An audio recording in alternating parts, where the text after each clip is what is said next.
Top 7 now, top 7, top. 4, 5. You don't know that song? Come on, top 7, top 7. Come on, man.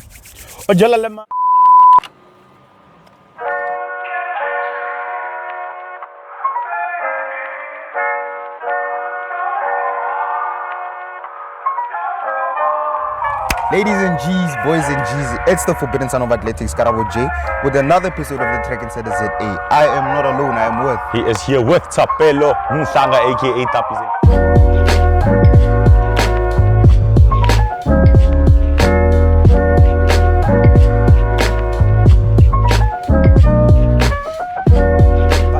Ladies and G's, boys and G's, it's the forbidden son of athletics, KaraboJ, with another episode of the TrackInsider ZA.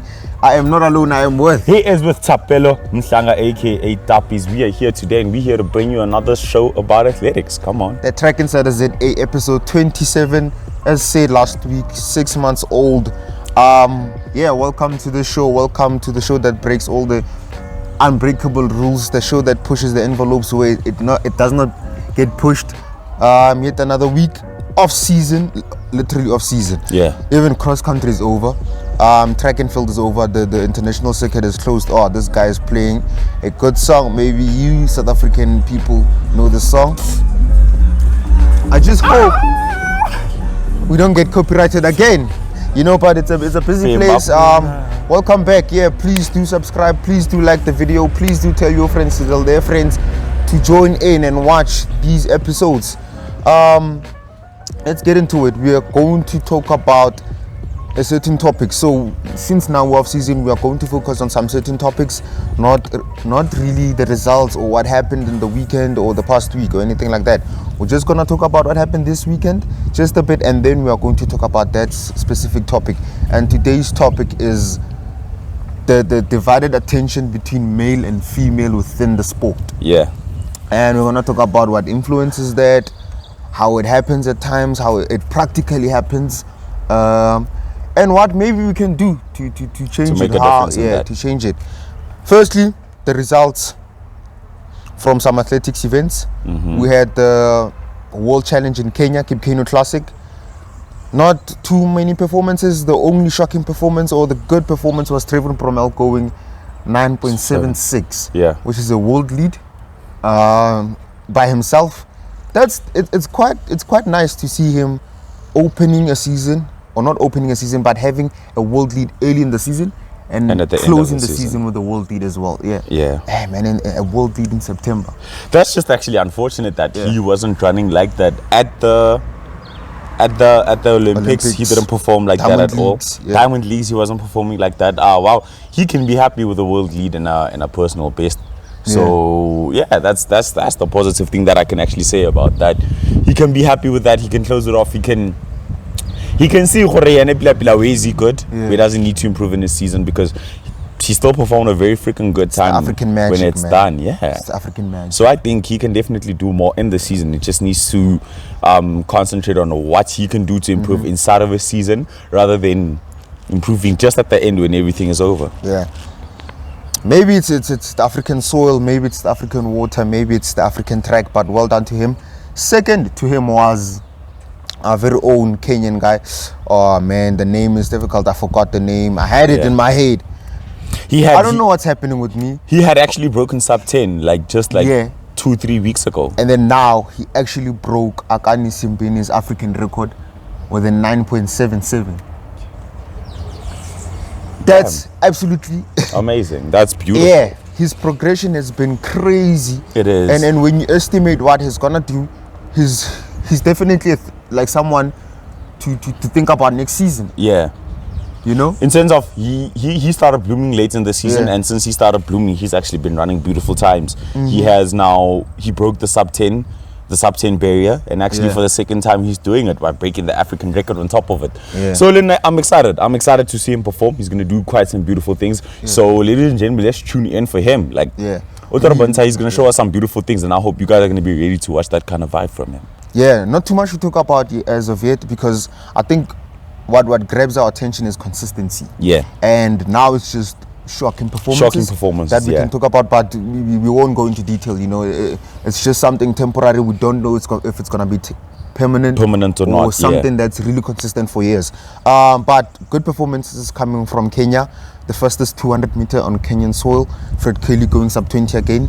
The fastest 100 meters on Kenyan soil as well. Another one. We got news that the marathon series or the marathon tour is back. You know, we are having the marathon season now. The big money boys, the big engine boys are coming, and they are gonna run. We're gonna have Berlin Marathon, the likes of New York City Marathon, London Marathon. So all those marathons are coming September and October. I think almost maybe every second Sunday or third Sunday.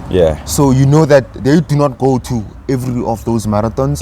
It's a lot of money to be won, and it's gonna be interesting. We're gonna see the likes of Kipyego taking on Kenenisa Bekele. You know, it's gonna be gonna be interesting. You know, seeing Bekele race again is gonna be quite beautiful.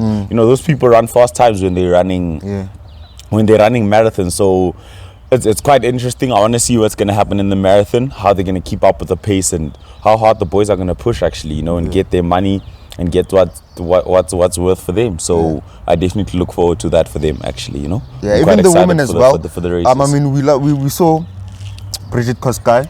The last time she ran a marathon, I think two marathons ago, she broke the world record.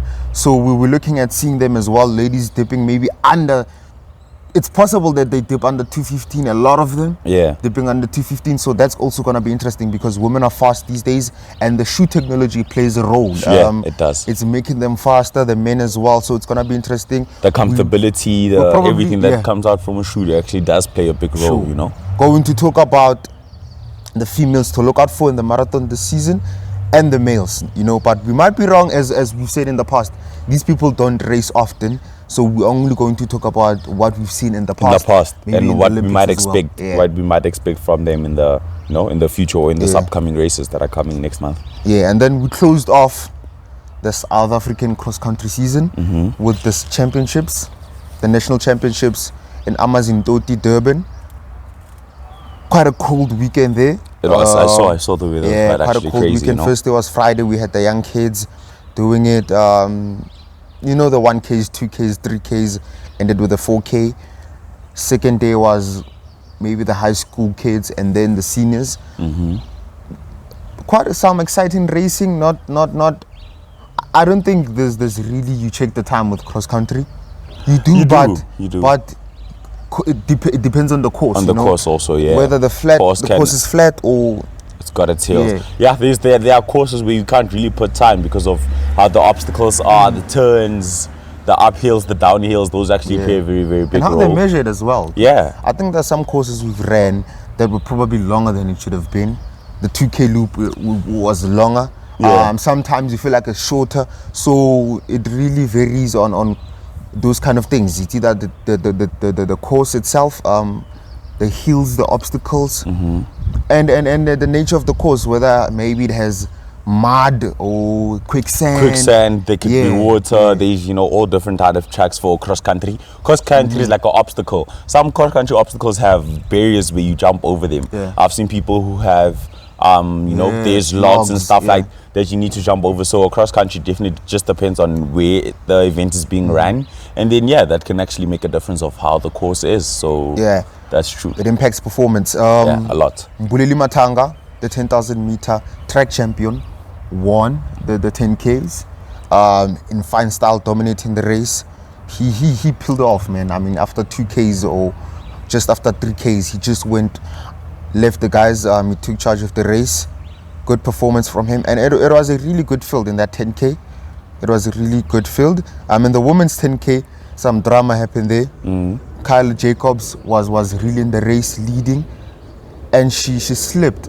It's like the final 100 meters she slipped. Kesa Molotani took the lead and won. Fortunately, she appealed and they reviewed the clip, and it was not her fault. You know, she slipped. You know, they fortunately gave her gold. They gave both of them gold. I think in the sport, you slip. It's as simple as that. It's like, let me say you're on the track and you fall by the 50 meters and you were leading. Ajoey, lecho. It's chai. But I think they looked It's at chai, dog. Come on, you who fell. could have beaten her, you know? Who could have beaten her? But they beat her in Andaba. You fell in your race. Being honest, let's be realistic and maybe go to the rules. Ne? Mm-hmm. You are absolutely right. If you fall, you fall, and it's not their fault. If it's not by someone's doing, for instance, if I bump into you and you fall and I take that gold, then it's a conversation. Yeah, because but I pushed you. You pushed me down. Yeah, but you. if I slipped because it was wet or because of my ankle twisting, yeah, or we were all I running on the slipped, same or course. we're running on the same course, you can't appeal that, dog. You Yeah. fell. Come on, you second. So we can't control that. Nobody pushed you. Sure. You fell. It was unfortunately you fell. You are second. She passed you. How many people have fell by the steeplechase over the barrier, and then they didn't appeal to be first place. Then you like, but then I fell by the steeple. If I didn't fall, I was gonna win. If you didn't fall, you were gonna win, but you fell. Know. You actually We don't know. Yeah. Let no way. Let me manette. I was not an official. If I was an official there, I was gonna be like, unfortunately, nobody tripped you. Nothing like that happened. You can't appeal it. Yeah, maybe that just shows us, as much as it's a good act and it gives the athlete some sense of care from the federation or whoever was dealing with it, the officials. But at the same time, it shows us that South African athletics is letting something slide, and it's maybe making means for other people. Yes, because now other people will feel like they are, gosh, what's the English word that I want to use? They maybe are favorable for under certain conditions, or that they are in that they are. I want to say that. I want to. The word that I want to use is that entitled. Yeah. Now people are gonna feel that they are entitled if you make a personal mistake and something happens. Now that the federation has to see it, then you can say something about it. No, I fell at my water point. No, I fell there, but I would have won. But you fell. Yeah. Nobody tripped you. Nobody slipped. Everybody's running the same course. You're the one that fell. So that means if everybody else falls, we're supposed to go like. But then if you didn't fall, you were gonna come second. So you are number two. You are not. Even if I'm fifth and fourth, and someone passes me, does that mean I should be fifth? No, you sixth. You fell. Come on. It's a really good conversation, and maybe it needs clarity. You need to maybe call some people who are there. You are number two. You are number two. I'm not against the athlete, man. I'm just against the rule. The decision making was bad. No, it was a very, very bad decision. Because as an athlete, I would also do the same thing and say, but I fell. It's up to them. But then we decide.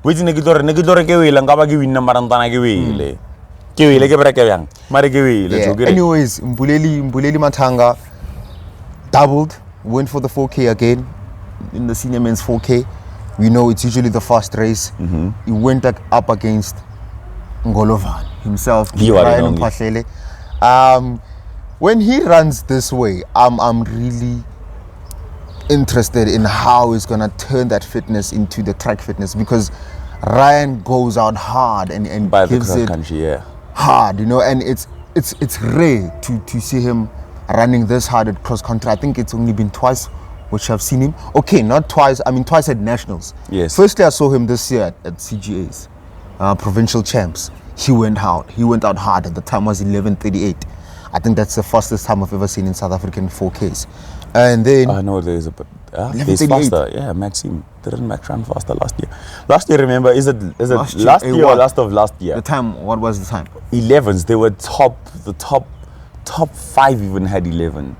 It was like no, hopefully at the time Josia Tomata 11. The thing is, last year was 2020 COVID. I remember 2019. Josia Tomata 11. Nearly 11 at a Nearly over 4. Maybe it was 11:55. Something. It wasn't 55. Josu Matili 11:57. Yeah. Josu to number 5. I'm saying 11:38. If you bring something solid that tops that, I will agree. Now it's all about he ran 11. We don't know what 11. Yeah. Okay. But yeah, we moved from that. We were talking about nationals, and then he went out hard at nationals. But he also went out hard at 2018 nationals. Yeah. I remember the race that he won. That he was celebrating with a bike. Yeah. When he was celebrating with a bike, I remember that. Yeah, man, that guy is something else when he goes out hard. He's quite a beautiful run on the cross country. He dominated quite well. He's a very, very beautiful 15-3000, and even when he gets into the 5K, and look when he steps onto the cross country, when he steps onto the cross country track, it proves that he's quite a beautiful distance runner. He has range. He definitely does. I think we didn't see Ryan this year on the track. We didn't. At least on the cross, we are seeing him. Let him translate that fitness to the Tembisa Street Mile coming in October. Yeah. I think he's probably gunning for his own course record. We had an argument at training the other day that no one is gonna go sub 4. I said someone can go sub 4. Yeah. But the people who ran the race were like, no one is gonna go sub 4. But we don't know. I hope someone goes sub 4. And he won the 4Ks. Mbuleli was chasing him for the longest. I think Ryan went hard.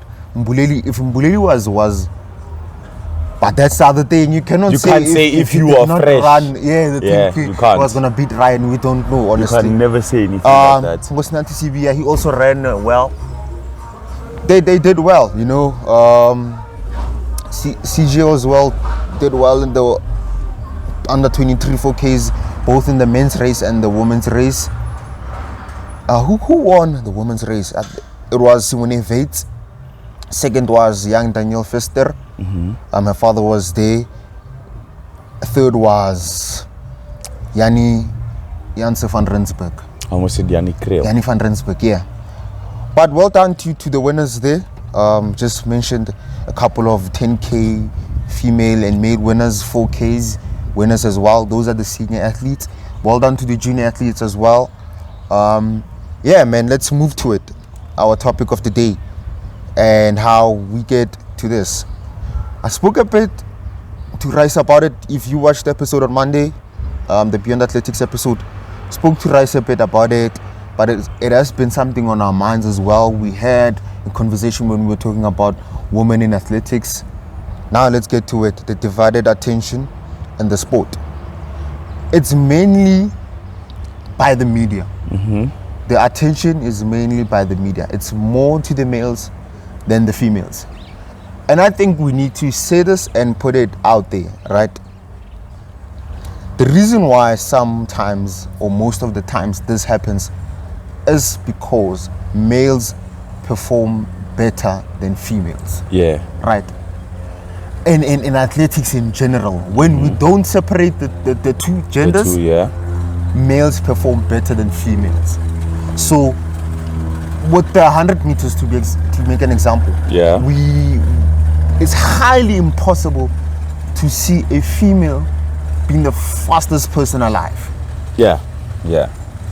It is. It's highly impossible to see a female being the fastest, best pole vaulter, or the best pole vaulter, or the best high jumper, or the best long jumper. You know, that's biology. Yeah, it's highly impossible. We're not saying it's completely impossible. Highly impossible. It's highly impossible. Yeah. So this is why the attention is initially mainly and mostly on males. On men, yeah. Because of what males do. But when we go into the categories and we classify the genders, then we do have a certain level of attention we give to males than females. Yeah. You know? I would say in general, the world, I don't know if I should say they're being biased about it, but then I think between the two, obviously there is a difference in performance between females and males. There's a standard for women and there's a standard for men. But then people try to put it together. I think they're seeing that men are given more attention, that their standards are higher, and maybe that they are maybe running fast and performing better. People give it more attention because there's always that shock that we want to see, the speeds, the kind of performances that we would want to see from males. So because of them having better performances than women in the sport, people look at them more and try to, and even though is higher. But then women and what they do in general, it's quite beautiful. It's amazing how they perform. The stuff that they do is actually quite beautiful. So I think people should give them credit where credit is due. But then also at the same time, I think we can't really compare. You know, standards are different. males somehow will always have a better performance in sports than women. I don't know if I should say unfortunately or fortunately, just because of the way that science, biological, how science, the way the male body is and to the female body. Yeah. So I think people should be understanding of that. Yeah. People should understand that, come on, stuff like that do happen. Is the reality of the issue. It's the reality of the issue that it's like that. So that's man, the come first on, thing. people That's should the be first able thing to accept I something feel like that. we should maybe is maybe a reason. Yeah. That's the first thing, right? Another thing, secondly, I think this is a male-dominated sport, and whichever department, federation, country, wherever we are, generation, event, but then there now, are more males than females. but then now, when you say it's a male dominated sport, And which sport is dominated more by females? Because when we look at it, but then netball is a women's sport. No, It's for both, but you know what it's like? It's like saying rugby.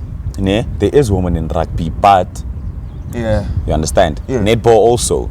Yeah, there is guys in netball, but we look at women more. Yeah, with progression, we are gonna see maybe more female rugby players and all that. Even in athletics, Do you think it will surpass the males in athletics? Yeah. In rugby? Rugby Come on, dog. You can't say it's debatable. I'm not saying how is it debatable. I'm not saying it's gonna surpass the males. Look at the standard of men right now in rugby. Look, let's high.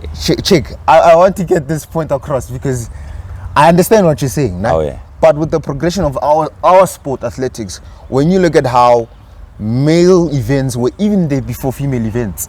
I mean, some female events were introduced in the late 90s. Yeah. You know, in the Olympics, in the World Champs. So you can only think of that and look at, actually males were given the go-ahead before females. You look at the events like the decathlon and the heptathlon. There's still a difference in that. Yeah. The males do the 10 events, the females do the 7 or 8 events. Yeah. What I think is people should be understanding that in the world, in a lot of sports, it was just males only. And then only later they started introducing females into specific sports. Even with athletics, it was so the fact that females were introduced into a sport, I think, is a step, and that they are starting to perform and they are starting to grow is 2 more steps forward or 3 more steps forward. It's not something that's going to happen overnight where they're just going to be in a sport and then we're going to blink and everybody's equal, getting the same pay and everything like that. It's different. Women are fighting for equality like that, but and it's the progression. There is progression. I don't think equality is just going to come up like that and you know, just everybody's equal. So they should be patient for something like that. It's going to take years. It's going to take years to reach the hype of what men do, because I think the males have been doing it in that sport for a longer time, and that's where the attention has been. I argue one thing you said. Which part is that? That they should reach that hype. I argue that. I believe. Look, I wanted to say this, and then I wanted to continue with this. The reason why I say it's male dominated, even with administrative positions, coaching jobs, even in athletic settings, you'd find in a certain training group there's more males than females. Yeah. You know, talk about top positions in the federation. Yeah. The management things, the agencies, the agents, and whatever. It's you see a lot of males than females. Yeah, however, with progression, we are seeing females loving the sport and all that. It's just that in the past we've maybe seen males getting more money, getting more sponsorships and all that. But now, since we know that, okay, there are females, let's divide the standards, right? Equally so. Let's have women standards and male standards, or men standards. And let's judge women based on their standards. Do you understand? Let's not say they should reach a certain hype to match the males. Let's not do that. Let's say there's a certain standard for females that females need to reach. Yes, but then on an honest note, there is a certain standard for them to reach, and that's they are performing to their best. But it'll never be, the hype will never be the same, because it'll always be, let's say, I think it's based on performance. It's based on performance. Look at this, Shirley Ann and Elaine Thompson. Those two are 2 of the biggest sprinters in history. in women female history. In female history. Yeah, one maybe one of part of because there's still the Flo Joes. Let's say currently right now in this generation, there's the Usain Bolt and there is Boltele, isn't Justin Gatlin, Boltele Johan Blake. Those two did amazing things in sprints. Yeah. But when you say those names, people will look at more of the Johan Blake and the Usain Bolt races because of the times that they ran, that they were faster. Yeah. Elaine Thompson and Shirley Ann are doing beautiful things. I love watching their races. Yeah. Even in some events and some meetings, even though the men's performances might be better in the 100 meters, but I can choose the women as my main event. Yeah, I would rather be like, this is the main event. Yeah. I think in sports we have something where there's the cone main event and the main event, and the main event is always the 100-meter men, right? But some races I feel like sprint event. Yeah, some races I feel like the way the races are ran, even though the men can run a 9.8 or a 9.7, but because of the way Shirley Ann and Elaine Thompson will run, I will be like, this woman for me, they were the main event for the night. Yeah, they were, you understand? Yeah. So I think it's just not everybody that's going to think that. The performances are always going to be different. It's just going to be a personal choice of what you're going to take as your main event. Yeah, I think in this day and age, the type of performances women give are better than the males, are consistent more than the males. Yeah, definitely. Are also unpredictable more than the males. Yeah. With the males, you see the field, you're like, oh, whoever might place 1, 2, 3. Might place 1, 2, 3. With the females, you can do the same thing, but it completely turns out differently. Yeah. You know, a young 18-year-old Christine Mboma, start of the season, you wouldn't think she was gonna win the Diamond League. Yeah. We know the Sydney and Delilah, yeah. Because whenever they show up, it's always going to be so beautiful. But then look at the standards that women are setting, and then also look at the same time that the standards that our men are setting on the 400-meter hurdles. They're both setting standards so high, but then you look at the performance of males that both of them are breaking world records, but people will look at males more because of the time that they're running. Yeah. They're running 40. Literally, Valhom is running 45 on hurdles now. Yeah. Shit, man, the record was a 46.7 at the beginning of the season. Yeah. Now it's a 45. So do you understand why people will look at that more? Because it has that shocker. There's a little bit more of males performing around about the same area, but then actually you can't say that because there's Sydney, there's Delilah, there's who's the Femke Ball, there's Femke. Then when you look at the males also, there's 3 of them. Yeah. When you look at the 100-meter women, they have been more consistent than what the males have been. You understand? So it's quite hard for me this season. Now I would choose women. Athletics is getting there. I would choose women 100 meters over male for this year. For this year, I would literally choose females. I think since let's be honest, Bolt left, Coleman suspended or banned, Gatlin not running so not fast qualifying anymore. for main events. I think our hope was Akani as South Africans maybe trying to but he's not performing. The Bromels, you run a world lead, but you don't do that. So by a woman, if you run the world lead, Baba, they become consistent. Yeah. Omatile world lead, but then she's the one who's always there in front performing. So that's what makes 100-meter for me better. That's what makes it better for me with the females. Yeah, let's move. We don't have a lot of time. Another thing, it's the attention divided by maybe the federation, you know, and it's alarming at times to see that in our own country, the federation cares more about males than females. You know, they would rather have and plan. I don't know what's happening, but that's bad. They would rather have organize something for males to perform and race and do well than females. They'd rather have, I think, developing more males than females, even with attention at junior level. You know, you look at a lot of the magnifying glass is put on the males than the females, and I hope this comes out as well as I'm thinking about it, because the explanation without examples is really nothing. It's really nothing. And if I could make an example, it would be as if I'm coming out for some certain people. Yeah. You know, and it would be as if I'm talking about specific people. But it's not about that, maybe, but what's happening. Yeah. Makes it seem like that. It's genuinely honest if we make this example of saying the likes of Wade van Niekerk, Akani Simbeni are given more attention than a Karina Horn, a who's our female sprinter, Rabet Zumului, a Boypelo Times. But in a sense, I think to a point it makes sense and to a point it doesn't. Based on performance. Based on performance. If you're going to look at the way Wade and Akani performs, those people perform on a world standard.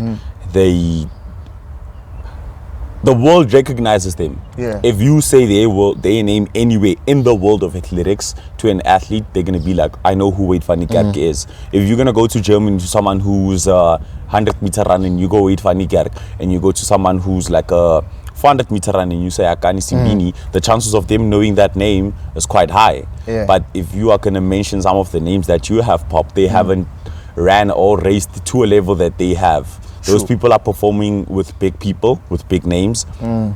If those females were performing with the likes of Shelly Ann and Elaine Thompson and run about the same times and, you know, giving competition, I think they would be more recognized. Sometimes it's just, I think I have to mention it like this. Sometimes you can't really say, but they're giving males more attention, but you're not even on a world standard. Let's say females do get attention that are on a world standard because we know them. But if you are not there and expect to be compared to someone who's on a world standard, I think that's just kind of a little bit too much of a far cry. Yeah, I get you. What you're essentially saying is the females are not on recognized. They are not on the international, globally well-performing standard of the females. Of the females in the world, not even of the males, of the females even state. So if you are not on that standard of those females, we recognize those females. Go anywhere in the world and say Elaine Thompson or Shelly Ann, so if they will know them. If there was a South African running a sub 11, we would have definitely had something to argue about. But then the fact that we don't, we can't really compare and say, but then those two are so different. They're not even getting the same money. You can't get the same money as someone who's performing on such a high level, who's putting himself out there, and then you're not really, not to say you're not putting yourself out there, unfortunately you have not reached that standard yet. When you reach that standard, you can have that argument, but when you haven't, unfortunately you can't. That's my point of view. That's for me. Part 2. Yeah, that's my opinion about it. We have to record it on Sunday because there's no time at all. Where we will talk about what can be done, you know, in terms of how even with our development, starting there, you know, with the development. We also had a conversation with Raisa about how females go through, you know, their monthly menstrual cycles and how it affects their performances, training. And we need to be aware of such things and how do we react to such things as well. You know? Maybe it needs to be taken to the federations. But another thing that comes into my mind, how do we now have a way to maybe accommodate this. That's the word. Accommodate this, you know. But yeah, ladies and G's, boys and G's, we will continue this conversation next week, Monday. I was not alone. I was with Thappies. Ladies and G's, boys and G's, it has been the Forbidden Son of Athletics, KaraboJ, with an episode of the TrackInsider ZA. I was not alone, I was with. Hey, it's with Thapelo, Mhlanga, aka Thappies, man. We say thank you. We look forward to seeing the second episode with you guys, man. Stay tuned. Y'all should like, y'all should subscribe. Do the most of this YouTube channel. I love you guys, and we out. Peace and love. Goodbye.